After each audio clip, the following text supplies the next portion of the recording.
I first encountered Shmuly back in, must have been 30, 40 years ago. Coming to the Alteins, Shmuly would distinguish himself from everyone else by coming to the guest and making sure that the guest was completely comfortable in that environment of his home.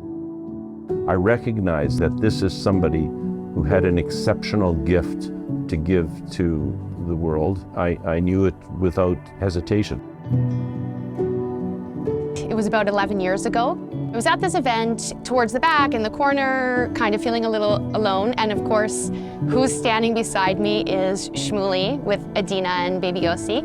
And he just strikes up a conversation just in the way that he always did, just brazenly. He sees somebody and makes a connection with them. And it started a very transformative friendship with him and Adina and with the family that has been really totally life-changing. Everybody who knew Shmuly is a better person and contributing more to the community because of their encounter with Shmuly, by demonstrating how valuable it is for human beings to be kind to each other and to love each other and to support each other. He would say, no, don't say religious versus not religious. We're all Jews, and we all matter, and you don't need to make distinctions between people. And he saw your neshama, and he saw where you were going and where you could go, and that's why his friendship and his teaching was so powerful. The amount of energy that Shmuly and Adina put out. Shmuly had classes downtown with business people. Shmuly was at the assisted living facility next door to him, Sukkot at their place, and they would bring people in to taste the beauty of Yiddishkeit. The genuine authenticity of the love for every Jew. So full of life, so full of wanting to share what he had with other people. Mm-hmm. And that desire to do that was greater than any limitation that he might have encountered.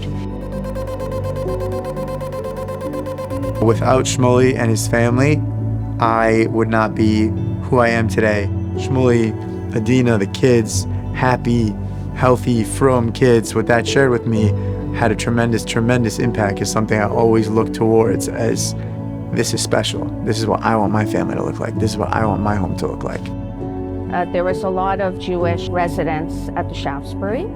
He had taken a shine to my mother-in-law because both of them enjoyed laughing and joking.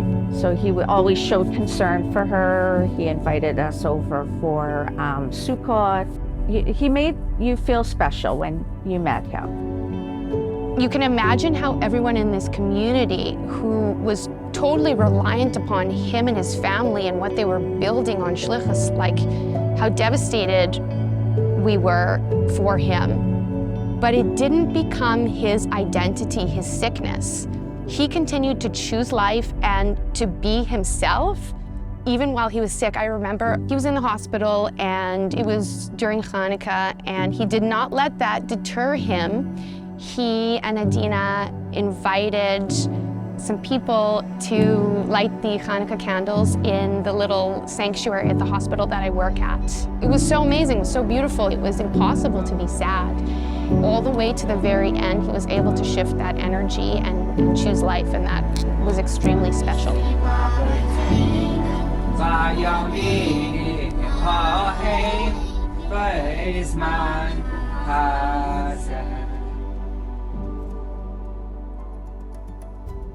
Whatever they were doing in Winnipeg, they just continued it in Muncie. You can see a shift in the neighborhood when the Alteins showed up. It's Wesley Hills before the Alteins and Wesley Hills after the Alteins showed up. The two of them and their kids, they really changed the entire neighborhood, whether that's with shiurim or inviting people over to their houses, and it kind of became like a very friendly, nice place.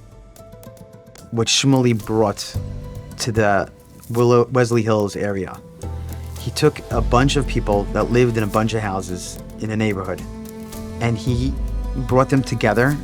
I've never seen anything like it in such a quick period of time. I think that was like his greatest message. His greatest message was achdus and everybody care about what everybody else is going through. Don't just make it about yourself. Despite what you're going through, ask the other person, what are you going through? And listen to them. He was great. He was a great listener. He really was. We called him the Shliach of Wesley Hills. When you spoke to Shmuly, he gave you his full attention. You felt like you were speaking to somebody who was focused on you and cared about you. Very powerful and unusual thing. I saw Shmuly and I said, this can't be the person who is suffering with this cancer for such a long time. It's just impossible for a person to be this positive, this energetic, and suffering from this. I always wonder, why is it that God does certain things to certain people? And it's and I've thought about this over and over again, and I think Shmuly's impact on the rest of us, I think, will have reverberations for 1,000 years. That with everything he was going through, he elevated every single person that he met, elevated them, made them feel they were seen. He lived to love. He lived to love. Who else lives to love? I'll tell you who. HaKadosh Baruch Hu. He looked at another person with love and without judgment. And if we could bring that into our lives, we will have lit a candle for him. He really appreciated everybody for the way they are. You were able to just be yourself, not feel like the person that you're talking to is going to judge you in any way. I think he wanted to just be real with himself and with everybody around him. I just remember going up to the hospital room and meeting him for the first time, and just being overtaken by this warmth and happiness, in the face of something that's so challenging, trying to make people smile even when I knew that he was going through such a hard time. It was so inspirational to me. And also the care that he had for his family, that was kind of all he spoke about. At the Shiva, there was a book of memories, and the first page of the book, his daughter had written, my father always tells me I'm beautiful. It's so simple, but it's so meaningful because he just was able to appreciate things that were there. And that's choosing life. The office where we are now isn't too far from Sloan Kettering, and whenever Shmuly needed a ride home, which was pretty often, we'd take those rides home together. Whenever Shmuly smiled, didn't matter how bad or how great of a day you had, that automatically lit up your entire world. He shined. He would never come in the car complaining. He'd come in the car always with a smile. He was so happy to live another day. He was so happy to get home, back to his family, back to his kids. And that was our discussion, really. You can ask 1,000 people what life is, and it will give you a different answer. But Shmuly really lived and breathed the purest form of life, just appreciating every single moment, every single day, and every single moment that he had. He just was a light. He was just a light.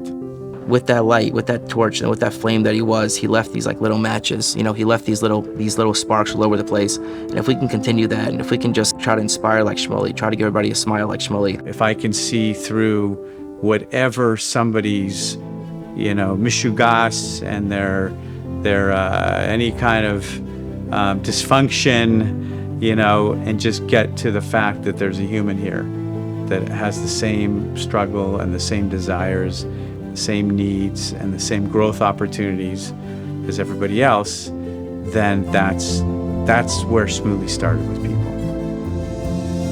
There wasn't a crazy gift that Shmuly had that we can't have. As hard as it is, if we learn from Shmuly and just care truly for every single person, every single yid, and see how amazing every single yid is and what every single yid can become in the most genuine way, that's what Shmuly was.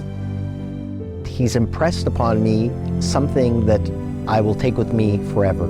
It's a love of life, but it's a love of others. You could understand it, and it'd make you want to be a better person. So if I could take one thing, that would be giving me the ability to want to be like him. You know, my husband and I were having a bit of a moment. I think it was the day or two after. And missing him and thinking, we were trying to fathom how this very special human being, this chassid, could no longer be in this world with us. And then we remembered what Shmuly taught us, that a person, when they die, it's like they're on the second floor and they're still with you. He did give us a path by choosing life in that way and sharing all those good things with others that we should be able to follow and be able to know what to do in this situation. We have to also choose life. People will forget what you said to them. They'll forget what you did for them, but they'll never ever forget how you made them feel. And that's the lesson that Shmuly could teach all of us, and that's why the impact on his life will be 1,000 years, because I know the way I treat people is affected by the way I saw Shmuly behave. And I'm hoping that the people that I attempt to treat that way will pay it forward and treat others that way.